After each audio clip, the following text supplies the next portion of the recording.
un nuevo jueves con todos ustedes y les agradecemos por estar aquí. Inmediatamente le damos la bienvenida a nuestro show de la Brújula, una producción en conjunto entre Voz y Canela News, donde les estaremos llevando a usted las opiniones de diferentes analistas de norte a sur y de este a oeste. Yo soy Laura Artal, hoy por mi compañera Verónica Silveri, y me pueden encontrar como @LauraArtalTV en todas las plataformas digitales. Empezamos con el debate.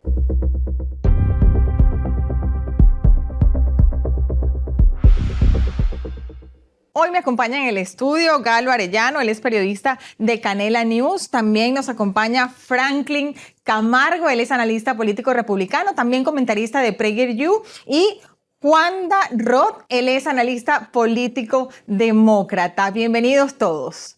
Amigos, las deportaciones de un grupo de venezolanos y salvadoreños ha generado todo tipo de reacciones en la opinión pública y obviamente en los venezolanos que entraron de manera ilegal por la frontera durante la administración del expresidente Joe Biden, que además han sido marcados como miembros del Tren de Aragua. En los últimos días, en medios de comunicación y redes sociales, familias de estos deportados están denunciando que muchos de ellos no pertenecen a esta banda criminal. Galo, quiero comenzar contigo porque voceros de la administración de Donald Trump han señalado que quizás si el régimen de Venezuela hubiese mandado los aviones pautados para el pasado viernes, quizá la historia hubiese sido otra, hubiese sido distinta, por lo menos para más de estos 100 deportados. ¿Crees que la falta de acción del régimen de Nicolás Maduro en Venezuela influyó directamente en el destino de estos deportados? Bueno, en este caso, prácticamente todos quienes vean una deportación legal en este grupo de venezolanos que terminaron en El Salvador están literalmente en el lado incorrecto de la historia. ¿Por qué razón? Porque todo está mal. Vamos a comenzar con Venezuela. Tenemos a un narcodictador que no acepta recibir a sus propios connacionales y origina toda esta situación, pero que está aprovechando ahora esta crisis para con las personas víctimas que dicen ser inocentes y que están arrestados en El Salvador de manera ilegal, pues hacer una fiesta, un festín de todo esto cuando él tenía que haber recibido a sus connacionales en primer lugar. Luego tenemos en El Salvador al presidente Nayib Bukele, que prácticamente le ha hecho el trabajo al Departamento de Justicia del país más poderoso del mundo, quien debía haber seleccionado quiénes son los inocentes y quiénes son los culpables. Y por otro lado tenemos pues prácticamente a un presidente del país más poderoso del mundo que no quiere acatar órdenes judiciales, que considera que el fallo de un juez es simplemente una sugerencia, y estamos entrando en un territorio muy complicado. Todo aquí está mal porque se están violando los derechos humanos de muchas personas sin seguir ni los más mínimos requisitos. Esto literalmente se veía cuando tú escuchas esta historia y no mencionas a Estados Unidos. La primera idea que te da en la mente es de que esto está sucediendo en Nicaragua o en Cuba, pero se trata de los Estados Unidos. La verdad es que es una situación muy preocupante. Gennady, ¿qué opinas sobre este tema y las declaraciones, sobre todo del secretario del Departamento de Estado, Marco Rubio, quien afirma que aquellos sin vínculos con el Tren de Aragua deberían demostrarlo, pero en El Salvador? Bueno, es increíble, ¿no? O sea, ahora en vez de la Fiscalía de los Estados Unidos demostrar que son culpables, son ellos quienes tienen que demostrar que son inocentes, ¿no? Es una cosa completamente insana. Estoy de acuerdo con lo que ha dicho el colega anteriormente, y yo diría, yo que vengo de Cuba, y allá en Cuba había lo que se llamaba hace unos años condena por convicción, que es que el juez o el sistema de justicia decía, yo tengo la convicción de que tú lo hiciste aunque no tengo evidencia y te voy a condenar. Y que además en los Estados Unidos no se le permita un debido proceso a un ser humano, pues nos hace pensar que ya estamos en un Estados Unidos completamente distinto.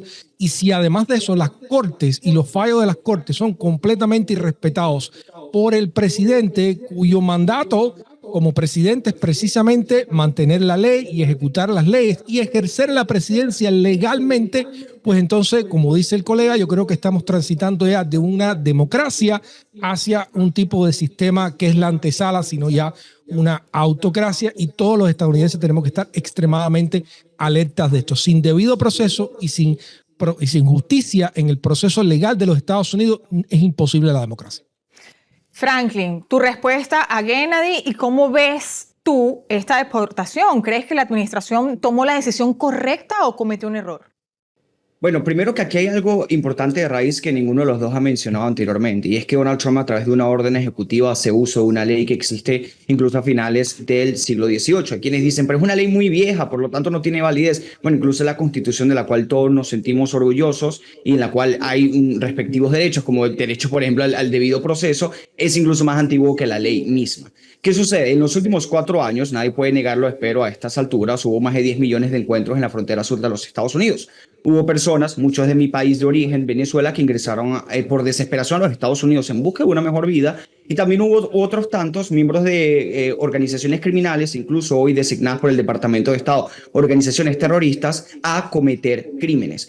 Tantos crímenes que pudiésemos hablarlo hoy: violaciones, extorsiones, secuestros, robos, asesinatos, saqueos. Está el caso de José Ibarra, por ejemplo, el colega demócrata hablaba de que en Cuba existe lo que es el culpable por convicción. El problema es que algunos demócratas aplican exactamente lo contrario. José Ibarra cometía un crimen en Nueva York, siendo miembro del Tren de Aragua, no lo metían preso y le pagaban un vuelo humanitario a Atlanta, donde terminó violando y asesinando a Laken Riley. Ahora, ¿cuál es el problema aquí?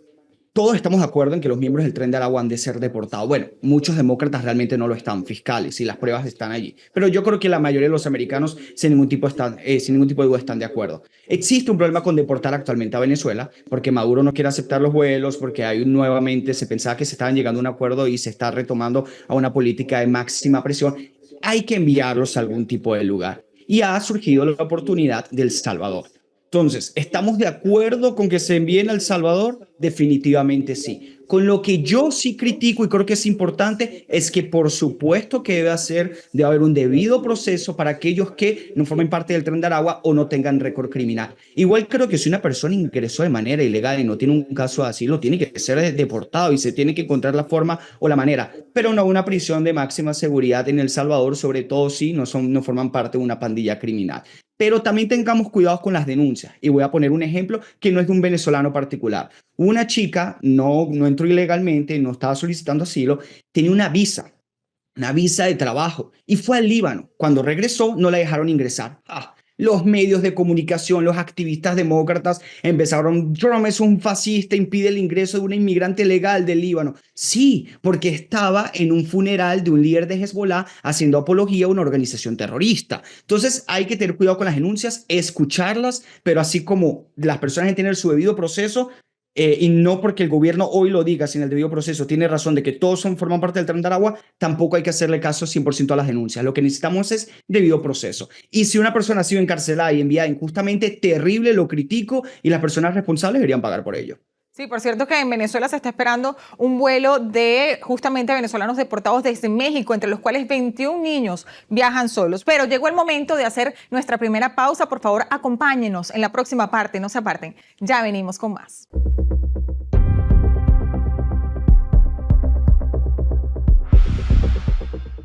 Te invitamos a descargar la aplicación de Voz para que puedas disfrutar de nuestro contenido completamente gratis al alcance de tu dispositivo móvil, disponible ya en el Play Store y en el App Store.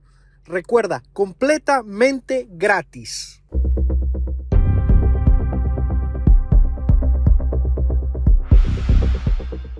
Regresamos de la pausa y continuamos con el debate. Genarot, por favor, ¿consideras que la administración de Joe Biden tiene parte de la responsabilidad en esta situación por haber permitido la entrada de tantas personas que luego no pudieron regularizar su estatus?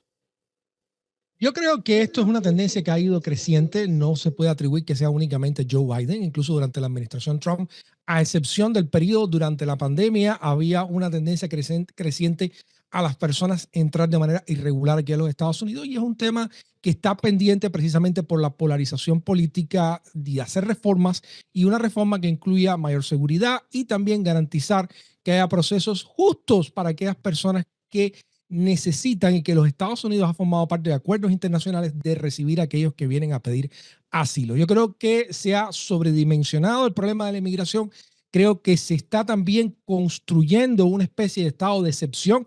Ya la ley que señalaba el colega anteriormente también me da reminiscencias a mí de los sistemas autoritarios, debo decirlo, porque es mejor alertar y tomar medidas antes de tiempo que después no tener manera de salir de ello, donde empiezan a construir y a manufacturar un estado de excepción donde tienen entonces que incurrir en medidas extraordinarias, en violaciones de debido proceso, en cortar y limitar las libertades ciudadanas, y antes de que eso ocurra hay que alertar de que obviamente no estamos en ninguna guerra. Todo esto es una trampa retórica, en mi opinión, para probar y extender el poder del Ejecutivo con intenciones que a mí me parece que no son de buscar consensos entre los estadounidenses, sino de imponer una manera de ver y sobre todo de imponer el poder bruto de Donald Trump, que se ha convertido en una figura que está lamentablemente, creo que en este momento, incluso atemorizando a los propios miembros de su partido que no se atreven a criticar o cuestionar cosas tan evidentemente incorrectas o inconstitucionales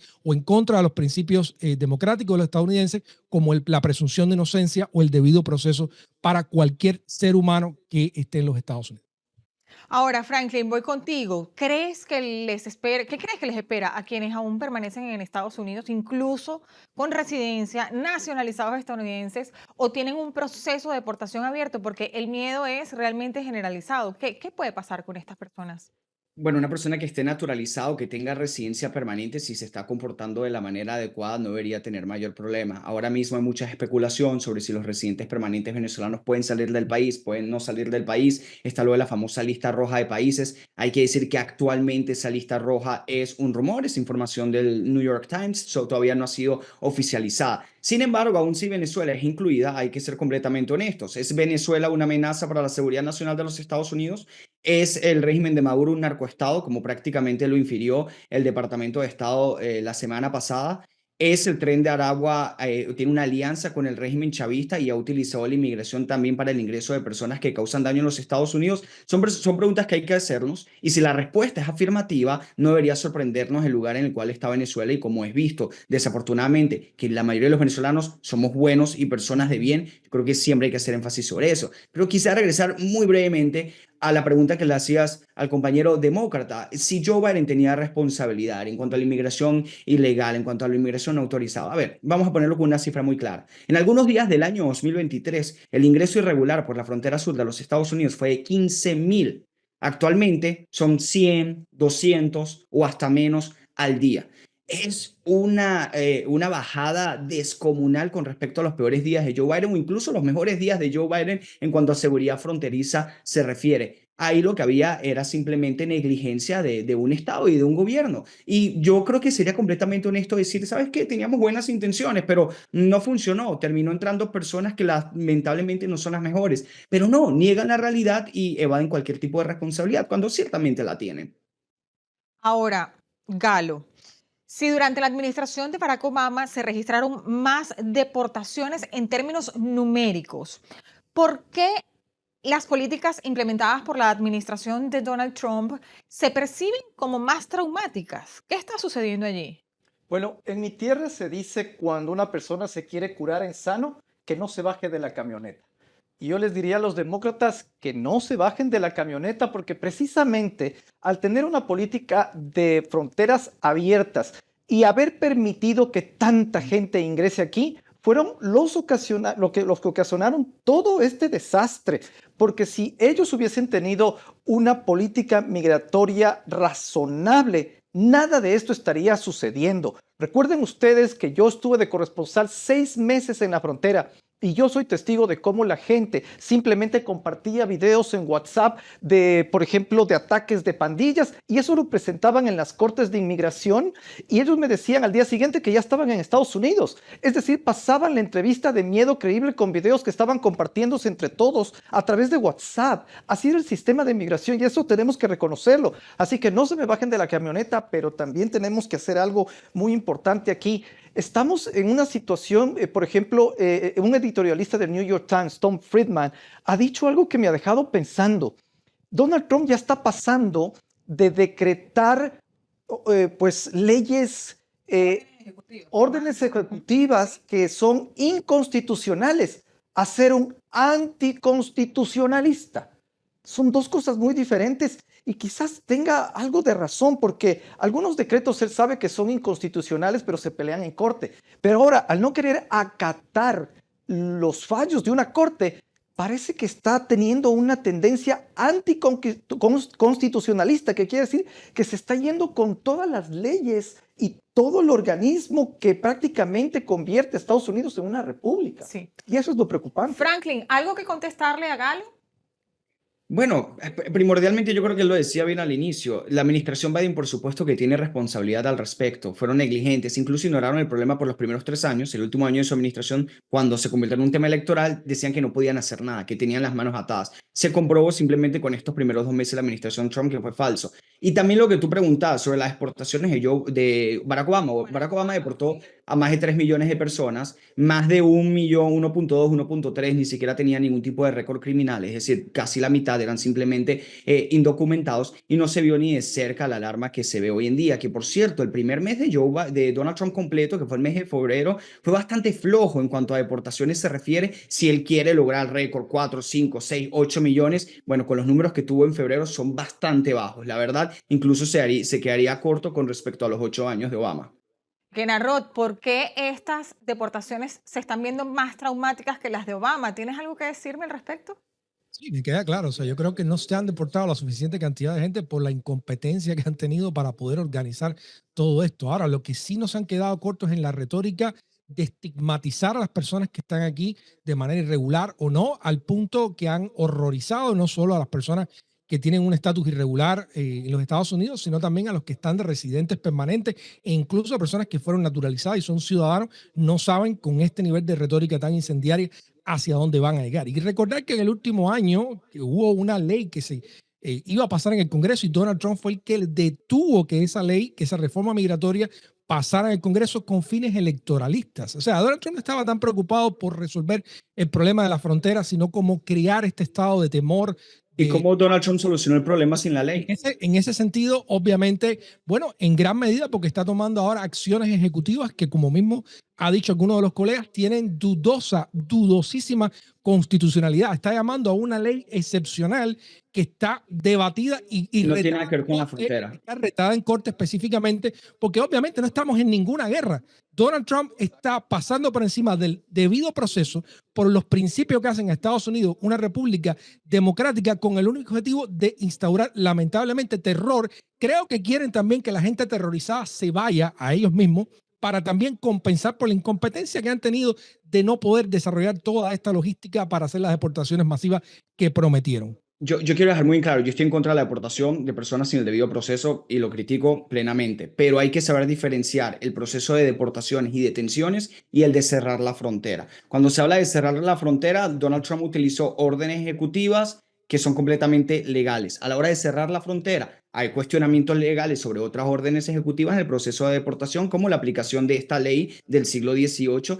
que permite deportaciones masivas a países o grupos que tengan conflictos como una guerra. Eso está bastante claro, pero hay que saber discrepar. Sí. Joe Biden no cerró la frontera, amigo, porque no quiso. No hay más excusas, no quiso, es así de simple. La frontera estuvo cerrada por una buena parte de los últimos Amigos, vamos a hacer una pausa, pero antes, por favor, a quienes nos están viendo, no olviden suscribirse a nuestro canal de YouTube, darle like y comentar. Su apoyo para nosotros es muy importante. También pueden descargar las app de Voz y de Canela Media completamente gratis en las App Store o Play Store. No se aparten, que ya volvemos con más de nuestro debate.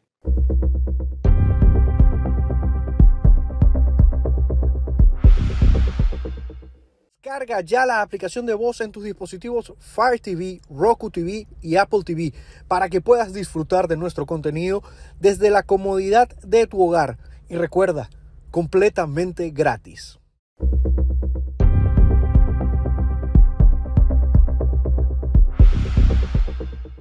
Regresamos de nuestra última pausa y ya nos acercamos al final de esta media hora de debate, su debate favorito de los jueves, y vamos con la última pregunta doble para los tres y van a tener 1 minuto y medio para contestar. Por favor, presten atención. Kari Lake fue nombrada por el presidente Donald Trump como directora de Voice of America y aunque muchos esperaban que el medio continuara con su curso habitual, Trump el presidente Trump firmó una orden ejecutiva para regular la eficiencia ante las sospechas por burocracia de la Agencia de Medios Globales de Estados Unidos, USAGM. Correcto, la entidad que supervisaba estos medios. ¿Qué implica esto? ¿Se justifica que existan medios como La Voz de América, como Radio y Televisión Martí? ¿Es necesario, Galo, que sean depurados? 1 minuto y medio.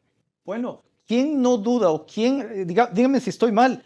Rusia y China invierten miles de millones de dólares en campañas de desinformación. Tanto la izquierda como la derecha, yo creo que deberían tener apertura a tener medios para defender sus posiciones, pero censurarlas de una manera no muy clara sí es muy preocupante. En este caso, por ejemplo, existe quizás una doble moral. ¿Y por qué razón? Porque por un lado, los republicanos están a favor de que se cierren las voces contrarias a ellos, pero por el otro lado, ellos están haciendo lo mismo. Ellos están permitiendo, por ejemplo, les voy a dar un ejemplo, cerraron todo lo relacionado con la izquierda liberal, pero por ejemplo, las presiones de los republicanos han llegado a que Facebook corte todo lo que es el fact-checking, porque a Donald Trump no le gusta el fact-checking. Pero qué presiones, Galo. Es una de las más, eso no es obviamente las presiones de Donald Trump llevaron a eso. Entonces hay una doble moral en este sentido que es muy preocupante. Franklin, ¿es necesario que estos medios sean depurados o que sean cerrados? Absolutamente todos. La labor y el trabajo del gobierno no es financiar medios públicos. China lo hace, Rusia lo hace. Sí, nosotros no queremos ser como Rusia o China, queremos ser como Estados Unidos, un país donde la prensa es libre, independiente y privada. Y la única forma de hacerlo es alejarla por completo del Estado. Yo no quiero a Kari Lake con un programa de televisión financiado por Donald Trump, así como tampoco quiero a Joy Reid de MSNBC. Yo no quiero a nadie, no quiero que mis impuestos se utilicen en medios de comunicación públicos, porque de hecho el derecho a la libertad de expresión implica no coerción gubernamental por tu discurso, pero no implica que a mí Donald Trump me tiene que financiar un podcast para yo tener libertad de expresión. Así que aquí se están confundiendo y se está generando conflicto en lo que realmente es la libertad de expresión. Para que haya verdaderamente prensa libre, necesitamos que el Estado no esté financiando medios de comunicación. Y por cierto, se ha dejado de financiar a Martí TV. ¿Alguien cree que Martí TV, vamos a ser completamente honestos, es de izquierda? No, son anticomunistas, son cubanos. Por cierto, tengo muchos amigos allí, me han invitado varias veces a Martí TV, pero Genarot, por favor, no deberían financiar. tu opinión, Genarot, rápidamente, nos queda 1 minuto. No es un gasto, es una inversión que se está haciendo para contrarrestar la propaganda. Y déjeme decirle algo, si Donald Trump ha estado amenazando a Mark Zuckerberg incluso con meterlo a la cárcel, si eso no es presión, yo no sé qué cosa es. Ha amenazado a medios, a compañías privadas con quitarles la licencia. Ha provocado demandas en corte claramente superficiales desde la posición de poder que él tiene. O sea, esta historia de que los republicanos están favoreciendo la libertad de prensa es todo lo contrario. Estos medios son públicos, pero tienen independencia editorial y necesitamos también que estén ahí para contrarrestar. Es una inversión en un mundo más pacífico y más democrático después. No es para nada propaganda. La propaganda a veces se hace desde el propio podio de la Casa Blanca. Así que claro que se hace en la Casa Blanca. Por eso no deben pagar además un medio de comunicación adicional para que lo haga. ¿Alguien cree que X es un medio, digamos, imparcial? Por favor. No, como no lo era, no creo, hace 3 años. Por cierto, hablan de presiones gubernamentales. son medios paraestatales. Ok, ustedes hablan de presiones gubernamentales. La administración Biden literalmente, y esto está confirmado por Zuckerberg, contactó a Facebook, a Meta, contactó a Twitter para decir, borren la información en cuanto a Hunter Biden, borren memes o chistes sobre COVID, borren desinformación sobre el COVID. Así que si hablamos de presiones gubernamentales para borrar, silenciar o evitar cierta información, yo creo que las pruebas están ahí bastante. Donald Trump amenazó con la cárcel a Mark Zuckerberg. La cárcel. Estamos hablando de ir Amigos, el debate está súper interesante, pero lamentablemente tenemos que llegar al final de esta emisión de La Brújula. Esto es una producción entre Voz y Canela News. Les agradecemos a todos ustedes, nuestros invitados que jueves a jueves nos acompañan, Galo, Franklin y Genarot, por estar con nosotros, por haberte tomado el tiempo de compartir con nosotros. Muchas gracias, nos vemos. Hasta la próxima.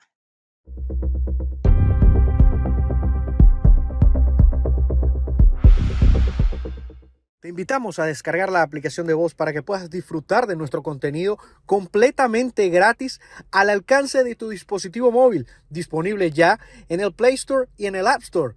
Recuerda, completamente gratis. Es hora de mostrar la otra cara de la moneda. Bajo esta administración se han perdido más de 85,000 niños. Sin filtros, sin agendas y con los valores que nos caracterizan a los hispanos. The Biden administration wants an open border. Voz News con la reconocida presentadora Karina Yapor, acompañada de un equipo de destacados periodistas y analistas políticos, económicos y sociales. Voz News de lunes a viernes a las 6:05 centro por The Star.